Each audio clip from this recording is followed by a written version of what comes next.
Qui pour sauver le Togo? 5 organisations de la société civile et de presse face à la presse internationale et nationale ce lundi 13 décembre 2021 à la Maison de la Santé pour animer une conférence de presse pour se prononcer sur la vague d'arrestations qui encourt au Togo. Le Comité pour la libération de tous les prisonniers politiques au Togo, le patronat de la presse togolais, le consortium des journalistes d'investigation du Togo, le Front citoyen Togo debout et tournant la page condamne avec la dernière rigueur l'étouffement de la liberté d'expression et d'opinion et réclame la liberté de tous les citoyens qui sont jetés en prison. Le peuple est la force suprême qui transforme les montagnes en plaines, les vallées sèches en vallées humides. C'est le peuple qui a le dernier mot. Suivez les réactions. Le rendez-vous au président du Cogito. Précisément, vous êtes mieux informés que nous par rapport à l'actualité. On dit souvent le besoin crée l'organe. Par rapport à cet adage, les aînés qui sont à côté ont pensé à cette synergie d'action. Nous avons actuellement 3 confrères qui ploient sous des lois incongrues. On actualise la loi, on l'applique au gré des besoins et finalement on ne sait pas sous quel statut juridique on se trouve. On prend des gens avant de réfléchir à quoi les imputer pour pouvoir les garder et tous les jours ça se confirme. On nous a parlé de plainte de 2 ministres, une plainte que ni les avocats des mises en cause, ni nous journalistes de notre curiosité de journalistes on n'a pas pu voir. Mais ça n'a pas empêché que soit présenté au procureur, de là, au juge d'instruction, qu'il soit décerné contre des mandats de dépôt. Donc actuellement, le confrère Ferdinand que vous connaissez mieux que moi, et l'autre confrère Joël Eka sont sous mandat de dépôt. Le troisième, Isidore Kouanou, est sous contrôle judiciaire.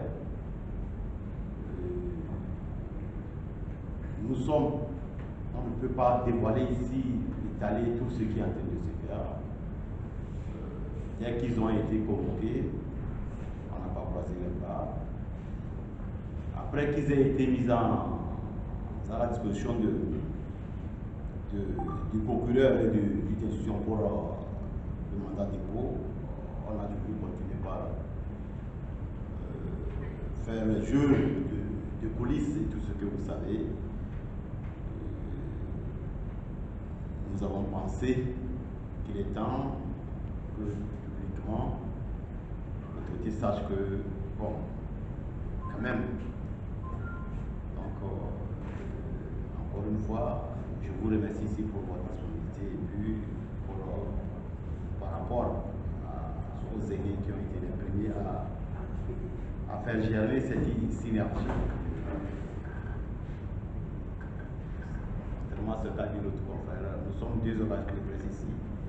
Il y a le PPT par le doyen Akoulor et il y a aussi le Cogito que je préside. Ce que je peux dire, nous n'en savons que le début et peut-être que les jours à venir vont plus nous situer et comme je dis, le besoin crée l'organe. Merci. En fait, tout se résume au fait que les gens ont une volonté de faire taire les voix discordantes. Le doyen parlait du silence glacial suite à la parole qui est donnée à la salle. Et ça rejoint la question de la maman. Quand ça se fait et que tous les jours, des dossiers signalés se succèdent, qui frappent aussi bien les journalistes que les non-journalistes, il y a de quoi s'inquiéter. Normalement, le doyen, à son âge, il n'a pas à s'inquiéter sur ces détails-là. Il a droit à un repos mérité. Oui, entre 2 petits-fils, il prend de bonnes airs. Bon, c'est à notre génération de beaucoup s'interroger, malheureusement. Si on prend le cas précis des trois confrères, vous suivez mieux les réseaux sociaux, vous allez voir que des gens ont publié avant même que ces trois-là ne soient présentés devant le procureur et ensuite devant le juge d'instruction.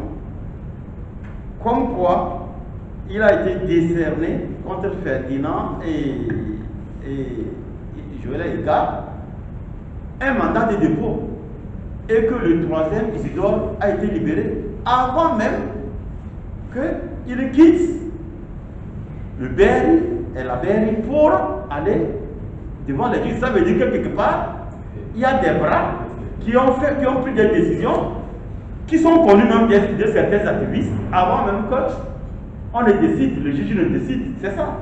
Retournez sur les réseaux sociaux, vous allez voir un citoyen qui a publié le résultat du travail du juge et du procureur avant que les trois accusés ne lui soient présentés. C'est ça le vrai sens des dossiers signalés. Ça dit tout. D'où est-ce que ces décisions ont été prises pour que ces citoyens togolais, comme vous et moi, aient déjà les résultats avant que le juge et le procureur ne fassent leur travail? Allez-y comprendre. Un confrère comme Ferdinand, pendant un bon moment, il était sous menace, il a dû se plaindre. L'affaire a été traitée par le président de la Cour suprême actuelle et des dispositions ont été prises autour de lui. Il est allé jusqu'à se plaindre. Malheureusement, personne n'a regardé, personne n'a instruit sa plainte. Mais on lève un petit doigt contre lui et directement ça vaut la prison. Bon, donc, dans un environnement comme ça, il faut qu'on y réfléchisse sérieusement. Qu'on y réfléchisse. Actuellement, on fait tout pour présenter les gens comme devant les juges, on ne leur a pas demandé pour son vocat de presse. Ça veut dire qu'on fait tout pour les présenter loin de l'environnement médiatique. Comme s'ils n'auraient rien à voir avec les médias. Alors qu'ils sont connus comme étant des journalistes professionnels, ils vivent de ça. Ils sont des acteurs de la carte de presse. Bon, ça dit tout, je pense que le grand frère Claude peut avoir des choses à ajouter.